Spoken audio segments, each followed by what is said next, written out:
سيدنا محمد وعلى آله وصحبه وسلم مرتبون تسودوين يا أحد تسودو هذا سؤال شديد وديسنا رنتي سؤال مهم وي أو ده أرين أهمية جارة ولا قرنك يسمع لنا جود هامبا ورشد السبب كبربراء ده واحد تاني لنا هو أنا واحد تقرن وي وحنا نجعل لها يريد إنه تهاي مر والبا إن ورشد داسي أي نقطة ورشد نوش قيسة أو أي نكجة معرنو سبب كرين نوعي من الدنيا ذكله دي ودمادة شاركة وحكى له حسيد مدن إن هدي ورشد داسي أي نوهر كشوا أو أما سيد الدنيا أي وهر كشوا إن أي الدنيا ذو حدو فينه أو أفريقيا أي عالم كنتي سكالبا أي إنه وحكي بينه لأن على كلام مركز كيكتو dhaqaalihii dalka kor u kacaya shaqo abuur baa imanaya dadku shaqay helayaan baabuurta dhinac kasto ay tahayba dhaqaalihii wadankeenu ku dhisnaaba kor u kacaya marka horta inta hadaan taa ahmiyada warshada ku sheego waxa weey oo ila tahay ku soo ururinaya xukuumadda waxa ka go'an in loo helo maalgelin marka bil khulaasa ama baytul qasiidku waxa marka la soo ururiyo shaygu markuu soo dhamaado ee uu meeshiisa yimaaday ku qurux badan tahay in laga warramo ama tafaasiil laga bixiyo laakiin inta uu ama wali process ku jiro ama hindise yahay ama qorshe socdo ama wixii la wado wax la taaban karo oo la isugu soo wada min guuriye markay timaado ayaynu taa ka wada hadli doonaa hadii ilaahay yiraahdo laakiin xukuumad ahaan iyo shacab ahaanba waxa naga go'an in la helo warshadii sibirka berbera oo shaqeynaysa maalgelinna waa loo raadinayaa waana loo doonayaa hawsheedina runtii way socotaa meel aad iyo aad u wanaagsan runtii way maraysaa marka anigoon kala qaadin waxa weeye hawsheedu meel wanaagsan bay socotaa waxaan ku tali jirnaa inaan ku guuleysano sida ugu dhaqsaha badan leh in loogu helo in la dhaqaajiyo warshadii saacadu si waxa jirtay shirkadaha qaar soo xariistay aragtidii qaar la sugayay ilaa hadda intee marayaan shirkadaha soo runtii ma oran karo intaasay marayaan waxaan ku soo koobayaa maalinteedii insha Allah ka wada hadli markay soo ururaan shaygu lagama hor dhaco ee halkii loogu tala galay in laga hadlo markay soo istaagto markaas in ka wada hadli doonaa inta sida yihiin nidaamka loo galay waa qorshe dawladeed oo aad u ballaaran waa hanti qaran oo la doonayo in si weyn looga fakaro oo aan bulshadu lagu jahwareerinin markay soo gaadhay halkeeda nidaamkii iyo qorshihii loo dhigay iyo jidkii loo jeexay intuba ay isu soo toosaan markaasaynu ka wada hadlaynaa laakiin waxaan idiin sheegayaa inay naga go'an tahay inaan warshada dhaqaajin hadii la hayraa saacadu si waxa jira warshadaha biyaha ayaan doonka u dambeeyay Soomaaliya ku soo badanayay sidoo kale waxa yaraaday warshadii kale dhinaca kale wax soo saarka dalka ama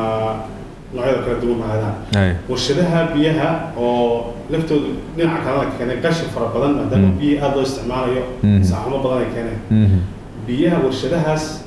maxaad ku eegtaan ama dadka cabashay ka muujinayaan ma eegtaan inay buuxiyaan shuruudihii loogu talagalay horta waxa weeye waa su'aal aad iyo aad muhiim ah runtii dadkeenu waxay u baahan yihiin inay helaan wax caafimaad qaba oo wanaagsan oo caafimaadkooda wax yeelin wax qabad jirta oo aan la dafiri karin weey inay dadku ka cawdaan xaq bay u leeyihiin waxa loo baahan yahay marka la bini aadamka wax bini aadam la siinayo marka la furayo ama la process gareynayo ama la soo saarayo in wixii adduunyadu ugu tala gashay lagu isticmaalo oo standardka ama halka heerka aynu wax ku isticmaalayna uu yahay wax ama adduunyadu tijaabisay ama inaguba aynu intaynu awood u yeelan iska tijaabinay taasna ma dhicin runtii waxa la yaab leh in ay wadankeena ka furan yihiin hadday ugu yar tahay maanta dhowr iyo 10 warshadood oo biyo ah iyo warshada Coca-Cola oo iyadu warshad caalami oo aad u weyn anagu kormeero badan baan ku tagnay 2 jeer waxaan u kuurgelinay xaaladda dhabta ah ee wax soo saarka biyaha maana sidii runtii laabab iyo waxaan ku eegno waa hawl baaxad leh oo qaranka u taala oo tala qaran u baahan oo in go'aan laga gaadho u baahan markaan warshadaha kormeereynay 2 jeer baan tagnay 3 qodob baan eegaynay kow sida ay biyuhu uga soo galayaan mishiinadan lagu sameeyay halkay ka soo baxayaan nadiiftooda iyo quality-gooda iyo sida ay yihiin laba beebiska biyaha soo gelinaya mishiinadan biyaha sifaynaya saddex biyahani ma yihiin biyo ku haboon in la cabo ama soo maray muxuu ahaan laabki laboratory-gii soo maray oo la eegay deedna shahaadadii lagu eegay meesha la dhigo la tijaabiyo la yidhi biyihiisaas ay sax ku yihiin dalkeena maana runtii ku arag laababka noocaas oo kala ah haddii laga tagi waayo wax yar oo aanan ku qiyaasi kareenin in bini'aadanka lagu tijaabiyo ayaan warshad walba ku arkanay oo dhex yaalo la leeyahay waa laabkii waan u soo jeedin intaas oo jeer ummadana in la lugooyo ma qofku markuu samaysanayo warshad biyood oo ay dadku cabayaan waa in uu certificate caalamiya ama ku loo kala ama wax lagu eego in la helo waxa xusid mudan idin sheegaya sanadkan miisaaniyaddan 2017 in qaranka lagu daray laabkii lagu eegi lahaa biyaha wadogtiin wadanka Kenya 300 warshadood biyaha la xidhay marka ma oran karna imika inagu xukunna kuma qaadi karno waayo wixii aan ku eegi lahayn ku garan lahayna ma haysano sanadka miisaaniyadda lagu daray marka la keeno ee la yiraahdo qalabkii wakaas biyihii lagu eego markaas talaabo la qaadi doona hadii la yiraahdo dhinaca kale kala xadeynta wasaaradda anagu xeer baan sameynay xeerkaasi waa qabiyo qoraal golaha wasiiradu hor yaala waxaan rajaynaynaa in degdeg loo ansixiyo si looga helo xog fara badan oo ku saabsan kala xadeynta warshadaha iyo waxaas kuwa kalena waxaan ka rajaynaynaa marka laabkaasi yimaado haddii ay imtixaanka ku dhacaan oo biyahaas noqdaan biyaha bila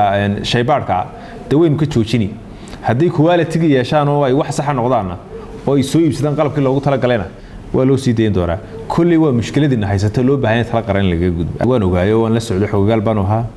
SBI kaliya ma yahay waxa ahayd warshadaha wax soo biyaha soo saaray sharaabka waxa soo dhanbay runtii iyo dawladda hoos ku wada hadeen cashuurtan xaqal xashiishka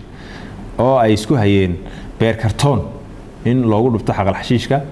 iyo in loogu dhufto caagado in loogu maaragtay loogu dhufto laakiin nasiib wanaag daarintaas imika waxaan filayaa inay dhamaatay oo aanay waxba ka nooleyn oo iyaguna iska arkeen dawladdii hoose iyo ururkii warshadleyda guud ahaan oo SBI-na ka mid tahay oo ay ka wada hadleen imikana wax khilaaf oo taagan iyo baabuur kontaroolada joogta ma arkayno marka waxaan u soo jeedinayaa inay xalkooda dhameystaan oo si macquul ah dawladda hoosena aan maaragtay lagu ciirin ganacsatada aan lagu ciirin inay ku soo ururiyaan waxaan filayaa arrintaas inay naga dhamaato waa runtaayo horta magaalada Togwa Jaale waa magaalo ganacsiyeed aad iyo aad u ballaaran waa magaalo uu ganacsigii Jamhuuriyadda Soomaaliland yaalo dhinaca kale markaad ka eegto waa dekada qalalan baa loo yaqaan ma qaadi karto runtii waxaan munaasib ahayn iyo maaragtay in wax lagu tara mooyaane wax dhib iyo hawl u geysanaya ma qaadi karo soo lacagteeni baa taala haddaan su'aasha kale u soo noqdo arrinta damdamiska magaaladu aad iyo aad bay ugu baahanta waxaan uga mahad celinayaa horta intaan taagelin cid kasta oo ka shaqeysa magaalada in damdamis loo sameeyo way magaaladu guriyo dhagaxa inta badan ma oo guriyo jeengada waa guriyo maaragtay saacad kasta dhar iyo raashin iyo badeecad fara badan taalo marka waxay halis ugu jirtaa haddii uu dab qabsado inay mar iswada raacdo